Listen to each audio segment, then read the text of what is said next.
की रणनीति है ना, यहाँ नहीं चलने वाली है। तहसील को आप लोगों ने अड्डा बना दिया है, तहसील को आप लोगों ने अड्डा बना दिया है, तहसील को आप लोगों ने अड्डा बना दिया है। अब ये तमाशा नहीं चलेगा।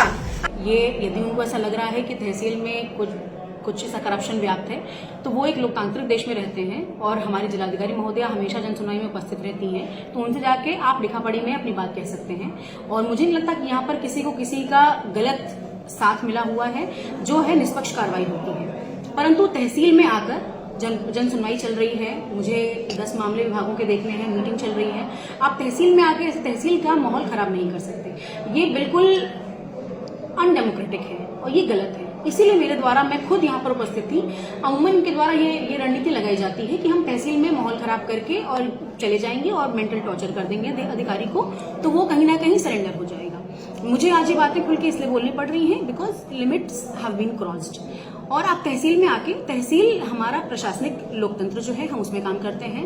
शासन के जो मंतव्य है, हम उस चीज को धरातल पर लाने के लिए काम कर रहे हैं। यदि उनको मुझसे, तहसील के किसी अधिकारी से, कर्मचारी से कोई समस्या है, उनके पास कलम की ताकत है, वो लिख पढ़ के जिस भी अथॉरिटी को अवगत कराना चाहते हैं कराएं और कार्रवाई भी करवाएं, यदि वो बातें सही पाई जाती हैं तो।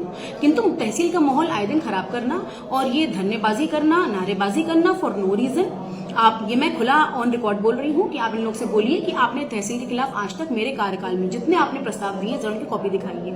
कॉपी एकदम, हम हाईकोर्ट के और सुप्रीम कोर्ट के ऑर्डर से बाध्य हैं कि ये लोग अपना प्रस्ताव नहीं कर सकते हैं, परंतु इनके द्वारा आए दिन प्रस्ताव देकर कोर्ट का संचालन है उसको बाधित किया जाता है और जनमानस में एक गलत मैसेज भी दिया जाता है अधिकारी के प्रति, जो कि बिल्कुल भी एक्सेप्टेबल नहीं है। बिकॉज अधिकारी कभी मना नहीं करता है कोर्ट करने से, जनमानस को प्रॉब्लम होती है। और इसीलिए मेरे द्वारा भी अभी निर्णय लिया जाएगा कि बहुत जल्द मैं गांव का रोस्टर लगा के वहां पर सुनवाई करूंगी और तहसील में भी कोर्ट का संचालन किया जाएगा। उनका कहना है कि आप कोर्ट पर नहीं बैठती, कई मामले पेंडिंग पड़े हैं। मैं ऑन रिकॉर्ड ये बात आज कह रही हूँ कि मेरे कार्यकाल में not even a single day has pass जब मैंने अपने मुंह से कहीं पर भी बोला हो कि मैं कोर्ट पर नहीं बैठूंगी। इनके द्वारा लिखे गए प्रस्ताव की कॉपी हमारे यहाँ संकलित है, सेपरेट फाइल्स हैं जो मैं दिखा सकती हूँ। इनके द्वारा रोज अधिकारियों को प्रताड़ित करने के लिए, गलत तरीके से अपने ऑर्डर्स कराने के लिए दबाव बनाया जाता है, जो कि अब बर्दाश्त नहीं किया जाएगा। आपने एक बात कही कि आपने अड्डा बना रखा है, तो गलत तरीकों से पैरवी करने का, अधिकारी को मेंटली टॉर्चर करने का, अपने व्यक्तिगत मामलों में अधिकारी पे प्रेशर करने का, चाहे वो किसी भी स्तर के हों। आए दिन की शिकायतें मिलती हैं, उसको हम लोग मैनेज कराते हैं कि नहीं भाई, सबका किसी का अहित ना हो, वो सब मैनेज होता है। किंतु अगर आप अपनी हदें पार करेंगे तो हम सब भी सरकारी कार्मिक हैं और हर चीज की एक लिमिट होती है और आपको मैं कोऑपरेट करना चाहिए। आपके मामले हम सुनते हैं, कहीं ना कहीं आप और हम दोनों ही लोग, हम लोग जनमानस के लिए काम कर रहे हैं, उनके मुकदमे देखते हैं। तो ये कोई हमारे घर के मुकदमे नहीं है, हम जनता के लिए काम कर रहे हैं, हम जनता के लिए ये सब सुन रहे हैं और धरना प्रदर्शन झेल रहे हैं। और हमारे पर गलत इल्जाम भी लगाया जा रहा है कि हम काम नहीं कर रहे हैं या हम कोर्ट में नहीं बैठ रहे हैं। मेरे पास एक दिन प्रस्ताव की एक कॉपी है जहां इन लोगों ने हमारे कोर्ट में गाली गलौज करके और कोर्ट में संचालन होने से मनाही की है और पूरा इनका गुट इकट्ठा हो जा रहा है। आज मुझे बहुत दुख के साथ ये बात कहनी पड़ रही है कि मैं यहाँ पर बैठ के ये सब बातें कर रही हूँ, जो कि ये सब बातें नहीं होनी चाहिए थी, किंतु इन्होंने काफी असहज स्थिति पैदा कर दी है तहसील प्रशासन के लिए और जिला प्रशासन के लिए। मैम, जिस तरीके से बार और बेंच में आए दिन तकरार होती है, इससे न्यायिक कार्य भी डिस्टर्ब हो रहे हैं, तो इसको कैसे मैनेज करेंगी? इसको मैनेज करने के लिए हमने फिर रणनीति बनाई है। हम गांव का विलेज वाइज रोस्टर बनाएंगे और जो भी हमारे मुकदमे पेंडिंग है, काफी मुकदमों का हमने निस्तारण कर भी दिया है और जो मुकदमे लंबित पड़े हैं उनका भी रोस्टर बना के, और अब मैं हमारे जिलाधिकारी महोदया से और पुलिस अधीक्षक महोदय से भी रिक्वेस्ट करूंगी कि हमें वो जो नेसेसरी हेल्प है वो करेंगे और कोर्ट का संचालन होगा। बिकॉज कोर्ट का संचालन करने से हमें हाई कोर्ट ने भी पूरी छूट दी है और सुप्रीम कोर्ट ने भी कि जो ये उनकी प्रॉपर एक रूलिंग भी है कि स्ट्राइक्स जो है वो अनकॉन्स्टिट्यूशनल है और ये बाध्य नहीं है, तो इसके लिए जल्द ही कार्रवाई होगी। जिस तरीके से जो आरोप लगाए जा रहे हैं अधिवक्ता संघ के द्वारा, तो उन आरोपों पर आप क्या कहेंगे?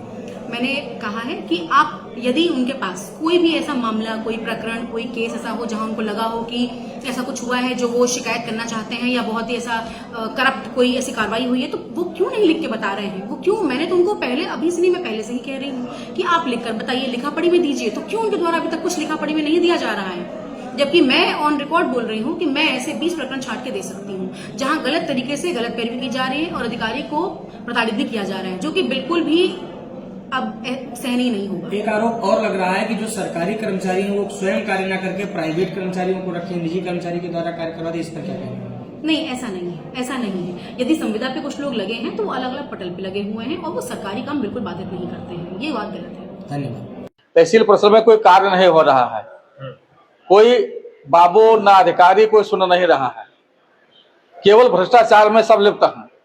कल कुछ अधिवक्ताओं में और एसडीएम के बीच कुछ नोक-झोंक हुई है, क्या मामला था? एसडीएम द्वारा बार बार अधिवक्ताओं को धमकी दी जा रही है कि हम देख लेंगे, हम FIR करा देंगे, हम ये कर देंगे वो कर देंगे। तो अधिवक्ता इतना कमजोर नहीं है, एसडीएम से लड़ाई लड़ेगा। या तो एसडीएम साहब अपना भ्रष्टाचार खत्म करेंगे। न्यायिक प्रक्रिया में इतना जबरदस्त भ्रष्टाचार कर रही हैं कि दोनों पक्षों से पैसा लेती हैं और दोनों पक्ष, एक पक्ष में ऑर्डर करती हैं, एक पक्ष को पैसा भी वापस नहीं देती हैं।